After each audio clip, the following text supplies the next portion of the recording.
The jersey sponsor is a controversial topic. Some people absolutely loathe these. In America in particular, the idea of having an advertiser on a jersey is still a relatively foreign concept. Others appreciate the jersey sponsor. I mean, how could anyone dislike seeing Sega on Arsenal kits or Amiga or Commodore on Chelsea jerseys back in the day, aside from Spurs fans, mind you? Personally, I'm fine with them as long as the sponsor makes sense. As a Sacramentan who regularly passed the Blue Diamond HQ in the city regularly, it was cool seeing their brand on Kings jerseys. Dialpad though, you can miss me with all that. However, there's a big difference between a bad sponsor and truly weird ones. Today, we are focusing on those company kit combinations that didn't make much sense. A few things to get out of the way before we start. First, I'm not including teams owned by companies. Nippon Ham or the San Miguel Beermen, they're funny to see on jerseys, but it's also part of who the team is. Second, I'm keeping this at a high level of professional sports. Yes, I know there was a Massachusetts semi-pro soccer team sponsored by RedTube,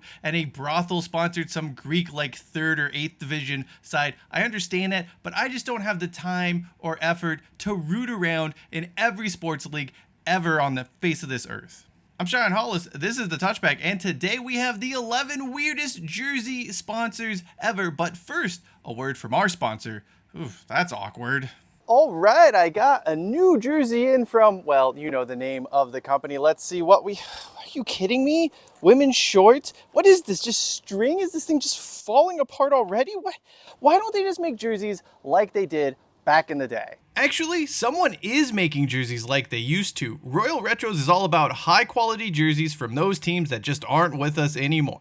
From the World League and Original XFL to the ABA and WHA, Royal Retros is preserving sports history with some of the coolest jerseys made to last a lot longer than some of those teams existed. In an era when sports apparel is all about getting less for more, Royal Retros is giving you more for less. Now that's a true throwback. If this is the future of buying jerseys, well, I'd much rather shop in the past. For a 10% discount on your next Royal Retros order, use the promo code TOUCHBACK. The link is in the video description. And even if you don't want to buy, visiting their website is worth it because you will not believe some of the teams they have on offer. First, we start with a jersey I proudly own. That's right, it's Portsmouth FC rocking the Ty logo, the famed makers of the Beanie Baby. This is just so delightfully confusing. I love it.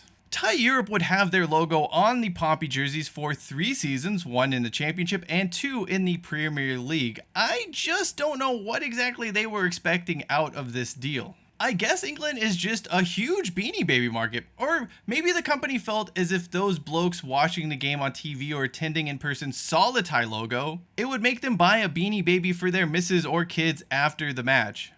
I don't get this jersey sponsor. I never ever got this partnership, but still, hot damn, some 20 years later, I am all for the Ty Portsmouth jerseys.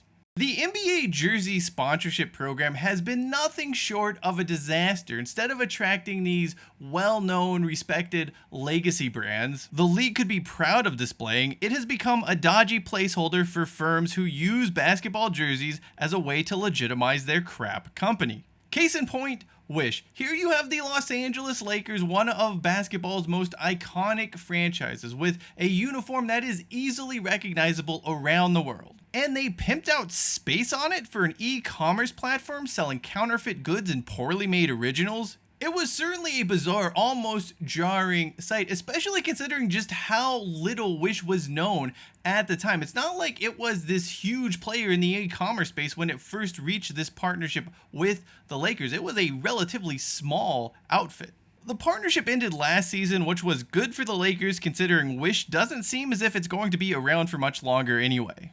We head over to Australia's NRL, where a piece of tape is taking up some prime real estate on the Dolphins jersey. Now, look, a piece of tape is not sponsoring these jerseys. However, the team was forced to cover up the logo of Alternaleaf, a medical cannabis company, because no one knows if it is even legal for that industry to advertise. The tape hasn't always worked in a few games this season, and the sponsor's name has become visible once more. This seems like one of those things a legal department should have doubled or even triple checked before having all of those jerseys printed out before the start of the season. For whatever reason, the Dolphins have not been able to have Alternaleaf-free jerseys made, meaning they continue to walk out each week playing with a piece of tape on their jersey.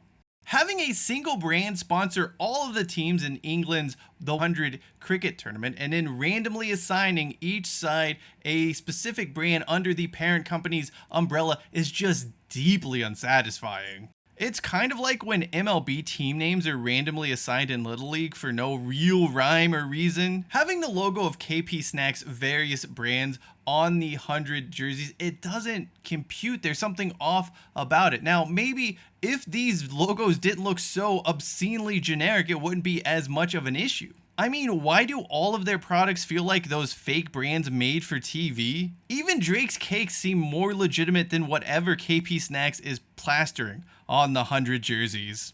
Canberra Milk has a long history of sponsoring sports teams in the Australia Capital Territory. But the use of the word milk on the Brumbies' first ever jersey in the old Super 12 was peculiar. Milk what? Drink it, buy it, sell it, shake it? Who knows? A little guidance here would be nice. At least in America, the milk industry had the wherewithal to tell us it does a body good. Here, with the minimalist text on the Brumbies jersey, it just looks like a quasi-political statement. Milk. Now, to their credit, the club eventually leaned into that milk sponsorship by launching a cow jersey. I know some people are going to roll their eyes when they see that cow jersey, but honestly, I enjoy it. If you're going to have milk as the sponsor, why not lean into it entirely? And there are far worse jerseys than one that look like cow spots, and we'll see one later on in this video. Wait just a second, we have the Toronto Maple Leafs entering the chat. You know, to their credit, at least the hockey team picked a nice font and matched colors with the uniform. I still don't need this reminder about milk, but at least they made it look nice. Here's the deal. It is not Bimbo's fault that the word means something wildly different in English than in Spanish. Hold on just a second. I'm getting a note here. Oh, Bimbo isn't a Spanish word. It's not even a word at all. According to the company, it's just an amalgamation of the words Bambi and Bingo, the titles of a popular movie and song at the time. A great reminder to not name your company after the pop culture of a specific time you happen to be living in. Anyway, as far as Bimbo goes, you know, I always chuckle when I see it on the uniform of the Philadelphia Union. Sure, I know that's juvenile, but I mean, look at it. Come on, Bimbo. I will say this, thankfully, the Philadelphia Union and Bimbo have come together to make the uniform look more in line with the rest of this jersey, because early on, the original red, white, and blue Bimbo logo clashed terribly with those Union kits back in the day. It's still a bit silly to see the word Bimbo on a sports team in an English-speaking country, but hey, at least it doesn't look so bad. In the 2000s, the only thing more synonymous than Mazda and the North Melbourne Guernsey would be, say, North Melbourne and not winning AFL championships. Heyo! On the surface though, Mazda is not a weird sponsor for a jersey, and for most of this 20-year partnership between them and North Melbourne, it's just been plain Jane. But for some reason in 2002, Mazda put the words Zoom Zoom on the North Melbourne Guernsey. You remember the Mazda Zoom Zoom ad campaign with that stupid little kid saying the phrase? Zoom Zoom. Ugh, that commercial was just about everywhere back in the day, and Mazda really wanted to make Zoom Zoom a whole thing, and it just didn't land, it didn't resonate with the public. These forced efforts can definitely be seen here on the North Melbourne Guernsey over in the Australian Football League. Seriously, I don't understand what Mazda was doing here putting the catchphrase Zoom Zoom on this jersey. It's just so odd. I mean, were people really going to see that and recognize, oh, Mazda Zoom Zoom, that's right. And hey, to all you Aussie Rules fans out there, I bet you thought I was gonna go with the North Melbourne Orange partnership and that weird one-time kit that was, orange? As RC Lens was on their way to a surprising French First Division title in 1997-98, they did so wearing a number of different kits. Most of them are okay, if not underwhelming, but the one that confused me is the home jersey that Umbro sponsored. It's odd because Umbro was also the kit manufacturer of Lens that season, meaning they had two logos on the front of this jersey. What is the point of this? Either take the big space or take the little space, but don't use both. Bolton Wanderers would go on to do the same thing down the road a few years later. They'd even throw on a stadium naming rights agreement on top of that. But I feel overall they did a better job of mixing and matching up logos and word marks so it wasn't so repetitive. Back to the NRL, and this hideous jersey features a club sponsor partnership that I will never ever be able to comprehend. You are a risk management services company wanting to show the public you are an astute, savvy, and responsible outfit. What's the logical move here? Sponsoring an NRL Anzac Round jersey, of course. Seriously, was there no one at this risk management company aware of the risk involved in doing this? What's worse though is the Paladin risk management logo. This thing is not ready for prime time. It's big, but the text is small. What is that thing next to the words? Turns out it's supposed to be a gladiator helmet, which just creates a bunch more questions as to what exactly this company is supposed to be. Then you have the ugliness of the jersey as a whole. Did you really want your company associated with that? Risk management experts, my ass. The irony of the partnership between the Miami Marlins and ADT Home Security is that the baseball team has absolutely nothing of value worth protecting. Jeffrey Loria and his doofus son-in-law David Samson burgled that house a long time ago. And if the theft is an inside job, ADT won't do you much good anyway. I do not think it is outlandish to say, but if you're going to have a security company sponsoring your jersey, you better damn well have some players worth securing. The mid-2000s were not glory years for Borussia Dortmund by any means, as they were sort of transitioning from that team with Jan Kohler and Thomas Rosicky to what would eventually be the side led by Jurgen Klopp. The weirdest part of this transition, though, had to be the 2006-2007 season when their jerseys simply featured an exclamation point on them for the entire year. Now, they weren't sponsored by exclamations, nor were they fans of exclamations. I mean, maybe they were.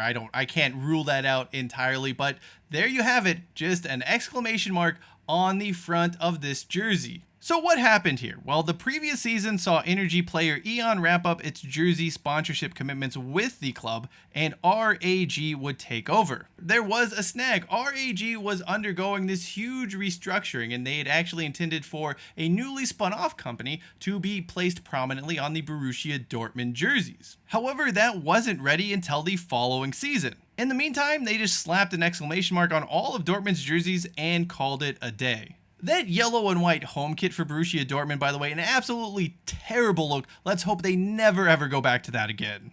Dortmund's new sponsor wasn't even ready when their 2007-8 kits were released. Eventually, the name of that company and the logo would be launched, and then they would go back and screen print it onto Borussia Dortmund's kits that season. Unfortunately, not a lot of effort went into this. It's a really funky looking patch that does not go with the jersey at all. A move so shocking? Well, I think it deserves an exclamation point. What weird jersey sponsorships did I miss? You can let me know in the comments section below. Thank you for watching this video. If you'd like to learn about the NBA team that tried to sell its name and mascot, video lower right hand corner of your screen, and the weird story of the Washington Huskies name and how it was almost not the Huskies, that's going to be in the video in the upper right hand corner. Until next time, I'm Cheyenne Hollis. This is the Touchback. Man, as always, hashtag take it out to the 25.